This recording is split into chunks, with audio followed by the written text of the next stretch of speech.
A Cartomante, de Machado de Assis. Hamlet observa a Horácio que há mais coisas no céu e na terra do que sonha a nossa filosofia. Era a mesma explicação que dava a bela Rita ao moço Camilo, numa sexta-feira de novembro de 1869, quando este ria dela por ter ido, na véspera, consultar uma cartomante. A diferença é que eu fazia por outras palavras. Ria, ria, os homens são assim, não acredito em nada, pois saiba que fui e que ela adivinhou o motivo da consulta antes mesmo que eu lhe dissesse o que era. Apenas começou a botar as cartas, disse-me: a senhora gosta de uma pessoa. Confessei que sim, e então ela continuou a botar as cartas, combinou-as e no fim declarou-me que eu tinha medo de que você me esquecesse, mas que não era verdade. Errou, interrompeu Camilo rindo. Não diga isso, Camilo, se você soubesse como eu tenho andado por sua causa. Você sabe, já lhe disse, não ria de mim, não ria. Camilo pegou-lhe as mãos e olhou para ela, sério e fixo. Jurou que lhe queria muito, que os seus sustos pareciam de criança. Em todo o caso, quando tivesse algum receio, a melhor cartomante era ele mesmo. Depois repreendeu-a. Disse-lhe que era imprudente andar por essas casas. Vilela podia sabê-lo. E depois? Qual saber? Tive muita cautela ao entrar na casa. Onde é a casa? Aqui perto, na rua da Guarda Velha. Não passava ninguém nessa ocasião. Descansa, eu não sou maluca. Camilo riu outra vez. Tu crês deveras nessas coisas? Perguntou-lhe. Foi então que ela, sem saber que traduzia Hamlet em vulgar, disse-lhe que havia muita coisa misteriosa e verdadeira neste mundo. Se ele não acreditava, paciência, mas o certo é que a cartomante adivinhara tudo. Que mais? A prova é que ela agora estava tranquila e satisfeita. Cuido que ele ia falar, mas reprimiu-se. Não queria arrancar-lhe as ilusões. Também ele, em criança e ainda depois, foi supersticioso.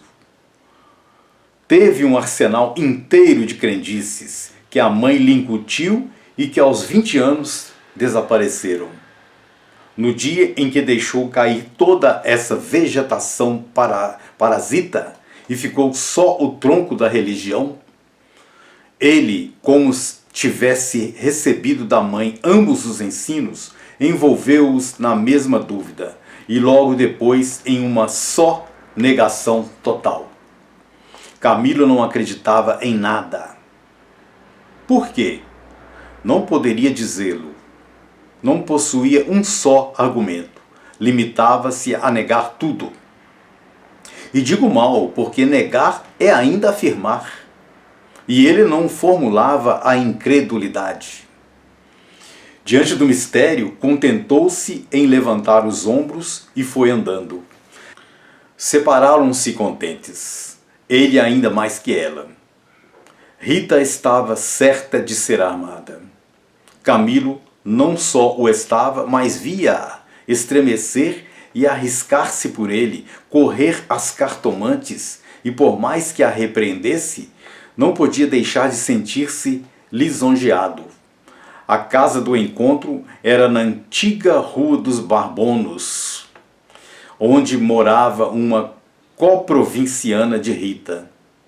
Esta desceu pela Rua das Mangueiras, na direção de Botafogo, onde residia.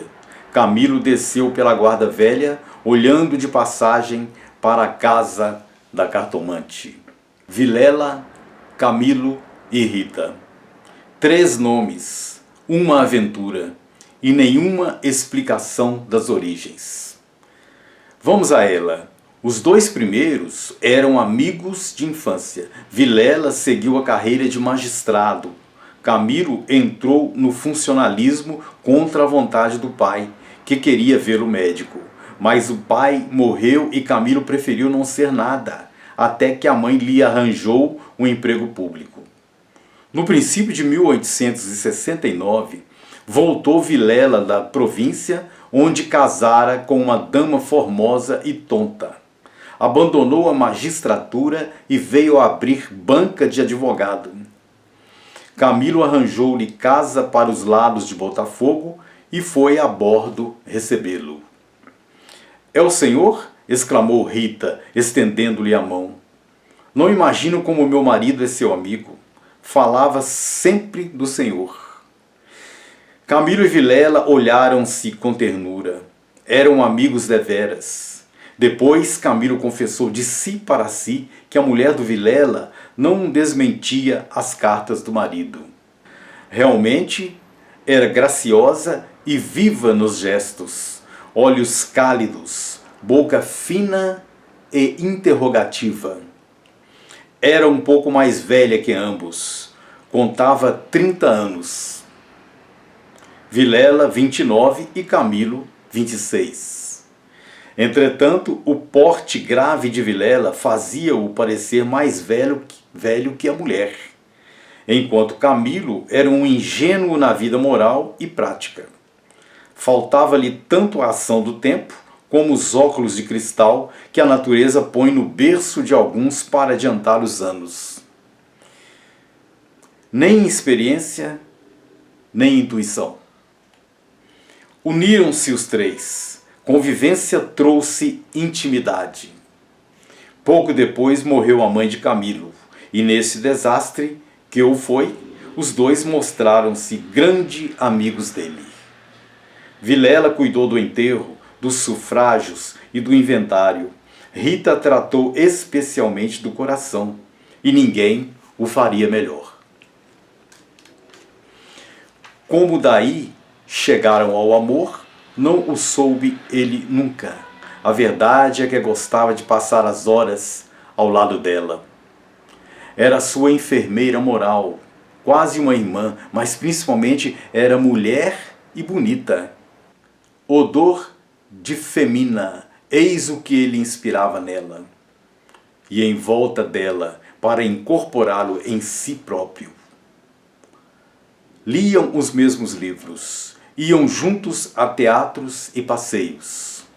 Camilo ensinou-lhe as damas e o xadrez e jogavam às noites. Ela mal, ele, para lhe ser agradável, pouco menos mal. Até aí as coisas. Agora a ação da pessoa, os olhos teimosos de Rita, que procuravam muita vez os dele, que os consultavam antes de o fazer ao marido.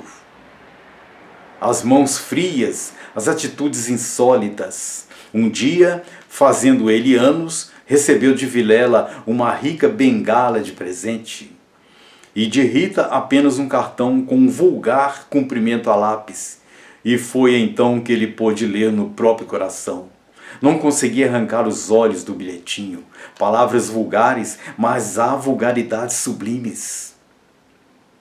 Ou, pelo menos, deleitosas. A velha calécia de praça, em que pela primeira vez passeaste com a mulher amada.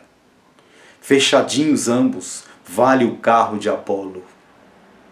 Assim é o homem, assim são as coisas que o cercam. Camilo quis sinceramente fugir, mas não pôde. Rita, como uma serpente, foi-se acercando dele, envolveu-o todo, fez-lhe estalar os ossos num espasmo e pingou-lhe o veneno na boca.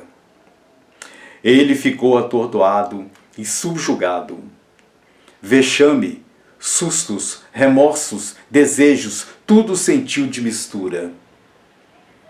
Mas a batalha foi curta e a vitória delirante. Adeus escrúpulos. Não tardou que o sapato se acomodasse ao pé, e aí foram ambos, estrada fora, braços dados, pisando folgadamente por cima de ervas e pedregulhos, sem padecer nada mais que algumas saudades, quando estavam ausentes um do outro.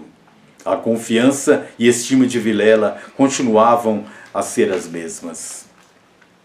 Um dia, porém, recebeu Camilo uma carta anônima, que ele chamava imoral e pérfido, e dizia que a aventura era sabida de todos. Camilo teve medo e, para desviar as suspeitas, começou a rarear as visitas à casa de Vilela. Este notou-lhe as ausências. Camilo respondeu que o motivo era uma paixão frívola de rapaz. Candura gerou astúcia. As ausências prolongaram-se e as visitas cessaram inteiramente. Pode ser que entrasse também nisso um pouco de amor próprio, uma intenção de diminuir os obstáculos do marido para tornar menos dura a leivosia do ato. Foi por esse tempo que Rita, desconfiada e medrosa, correu à cartomante para consultá-la sobre a verdadeira causa do procedimento de Camilo. Vimos que a cartomante restituiu-lhe a confiança e que o rapaz repreendeu-a por ter feito o que fez. Correram ainda algumas semanas. Camilo recebeu mais 2 ou 3 cartas anônimas, tão apaixonadas que não podiam ser advertência da virtude, mas despeito de algum pretendente. Tal foi a opinião de Rita que, por outras palavras mal compostas, formulou este pensamento: a virtude é preguiçosa e avara. Não gasta tempo nem papel, só o interesse é altivo e pródigo. Nem por isso Camilo ficou mais sossegado. Temia que o anônimo fosse ter com Vilela. E a catástrofe viria então sem remédio. Rita concordou que era possível. Bem, disse ela, eu levo sobrescritos para comparar a letra com a das cartas que lá aparecerem. Se alguma for igual, guardo-a e rasgo-a. Nenhuma apareceu, mas daí a algum tempo Vilela começou a mostrar-se sombrio, falando pouco, como desconfiado. Rita deu-lhe pressa em dizê-lo ao outro e sobre isso deliberaram. A opinião dela é que Camilo devia tornar a casa deles, tatear o marido e pode ser até que ele ouvisse a confidência de algum negócio particular. Camilo divergia. Aparecer depois de tantos meses era confirmar a suspeita ou denúncia. Mais valia acautelarem-se, sacrificando-se por algumas semanas. Combinaram os meios de se corresponderem em caso de necessidade e separaram-se com lágrimas. No dia seguinte, estando na repartição, recebeu Camilo este bilhete de Vilela: vem já à nossa casa, preciso falar-te sem demora. Era mais de meio-dia. Camilo saiu logo. Na rua advertiu que teria sido mais natural chamá-lo ao escritório. Por que em casa? Tudo indicava matéria especial, e a letra, fosse realidade ou ilusão, afigurou-se-lhe trêmula. Ele combinou todas essas coisas com a notícia da véspera. Vem já à nossa casa, preciso falar-te sem demora, repetia ele com os olhos no papel. Imaginariamente viu a ponta da orelha de um drama, Rita subjugada e lacrimosa, Vilela indignado pegando na pena e escrevendo o bilhete, certo de que ele acudiria e esperando-o para matá-lo. Camilo estremeceu, tinha medo, depois sorriu amarelo e em todo caso repugnava-lhe a ideia de recuar e foi andando. De caminho lembrou-se de ir à casa. Podia achar algum recado de Rita, que lhe explicasse tudo. Não achou nada nem ninguém. Voltou à rua e a ideia de estarem descobertos parecia-lhe cada vez mais verossímil. Era natural uma denúncia anônima, até da própria pessoa que o ameaçara antes. Podia ser que Vilela conhecesse agora tudo. A mesma suspensão das suas visitas, sem motivo aparente, apenas com um pretexto fútil, viria confirmar o resto. Camilo ia andando inquieto e nervoso. Não relia o bilhete, mas as palavras estavam decoradas diante dos olhos, fixas, ou então, o que era ainda pior, eram-lhe murmuradas ao ouvido com a própria voz de Vilela. Vem já já à nossa casa, preciso falar-te sem demora. Ditas assim, pela voz do outro, tinha um tom de mistério e ameaça. Vem já já. Para quê? Era perto de 1h da tarde. A comoção crescia de minuto a minuto. Tanto imaginou o que se iria passar que chegou a crê-lo e vê-lo. Positivamente tinha medo. Entrou a cogitar em ir armado, considerando que se nada houvesse, nada perdia e a precaução era útil. Logo depois rejeitou a ideia, vexado de si mesmo, e seguia picando o passo na direção do Largo da Carioca, para entrar num Tilbury. Chegou, entrou e mandou seguir a trote largo. Quanto antes melhor, pensou ele, não posso estar assim. Mas o mesmo trote do cavalo veio agravar-lhe a comoção. O tempo voava e ele não tardaria a entestar com o perigo. Quase no fim da Rua da Guarda Velha, o Tilbury teve de parar. A rua estava travancada com uma carroça que caíra. Camilo em si mesmo estimou o obstáculo e esperou. No fim de 5 minutos, reparou que ao lado, à esquerda, ao pé do Tilbury, ficava a casa da cartomante, que a Rita consultara uma vez e nunca ele desejou tanto crer na lição das cartas. Olhou, viu as janelas fechadas, quando todas as outras estavam abertas e pejadas de curiosos do incidente da rua. Dir-se-ia a morada do indiferente destino. Camilo reclinou-se no Tilbury para não ver nada. A agitação dele era grande, extraordinária, e do fundo das camadas morais emergiam alguns fantasmas de outro tempo, as velhas crenças, as superstições antigas. O cocheiro propôs-lhe voltar à primeira travessa e ir por outro caminho. Ele respondeu que não, que esperasse, e inclinava-se para fitar a casa. Depois fez um gesto incrédulo. Era a ideia de ouvir a cartomante, que lhe passava ao longe, muito longe, com vastas asas cinzentas. Desapareceu, reapareceu e tornou a esvair-se no cérebro. Mas daí a pouco moveu outra vez as asas, mais perto, fazendo uns giros concêntricos. Na rua gritavam os homens, safando a carroça. Anda, agora, empurra, vá, vá. Daí a pouco estaria removido o obstáculo. Camilo fechava os olhos, pensava em outras coisas, mas a voz do marido sussurrava-lhe às orelhas as palavras da carta. Vem já já. E ele via as contorções do drama e tremia. A casa olhava para ele. As pernas queriam descer e entrar. Camilo achou-se diante de um longo véu opaco. Pensou rapidamente no inexplicável de tantas coisas. A voz da mãe repetia-lhe uma porção de casos extraordinários. E a mesma frase do príncipe de Dinamarca reboava-lhe dentro. Há mais coisas no céu e na terra do que sonha a filosofia. Que perdia ele se... Deu por si na calçada, ao pé da porta. Disse ao cocheiro que esperasse e rápido enfiou pelo corredor e subiu a escada. A luz era pouca, os degraus comidos dos pés, o corrimão pegajoso, mas ele não viu nem sentiu nada. Trepou e bateu.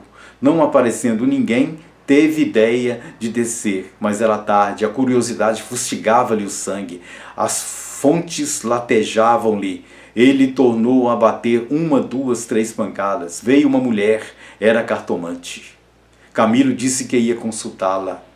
Ela fê-lo entrar. Dali subiram ao sótão, por uma escada ainda pior que a primeira e mais escura. Em cima havia uma salinha mal iluminada por uma janela que dava para o telhado dos fundos. Velhos trastes, paredes sombrias, um ar de pobreza que antes aumentava do que destruía o prestígio.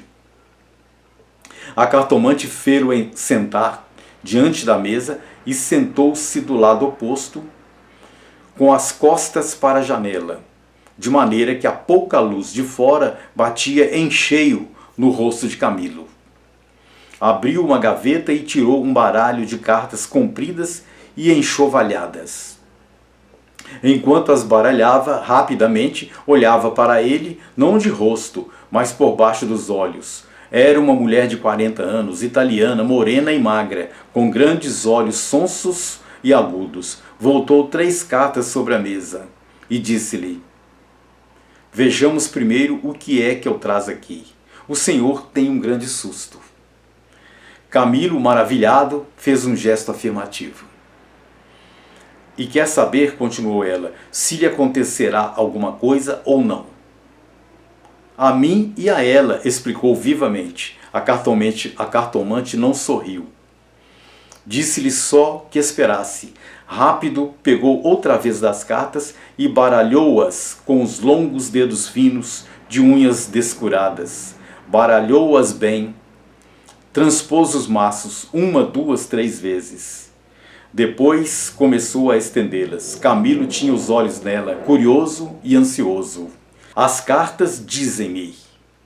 Camilo inclinou-se para beber uma a uma as palavras. Então ela declarou-lhe que não tivesse medo de nada. Nada aconteceria nem a um nem a outro. Ele, o terceiro, ignorava tudo.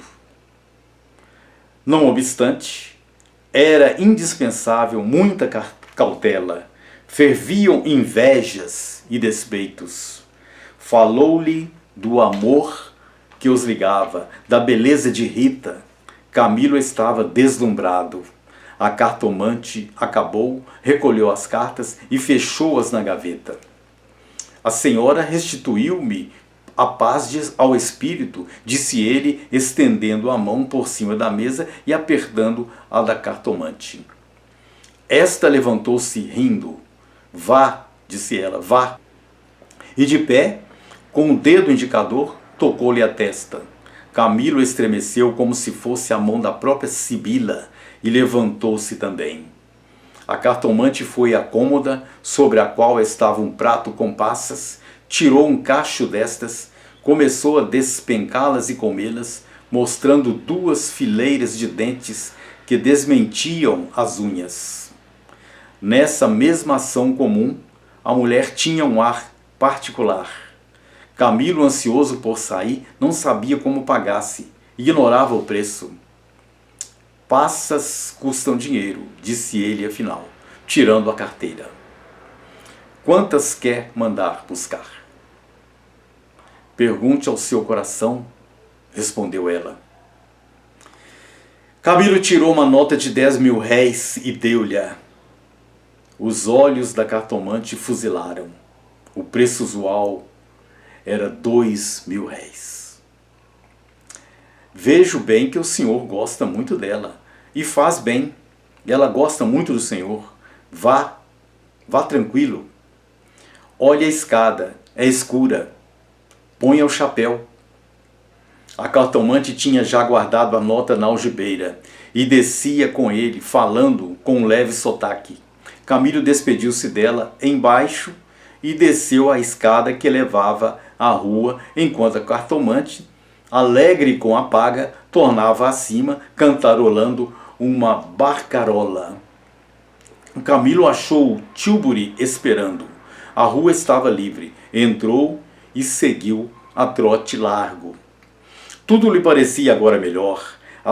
As outras coisas traziam outro aspecto. O céu estava límpido e as caras joviais.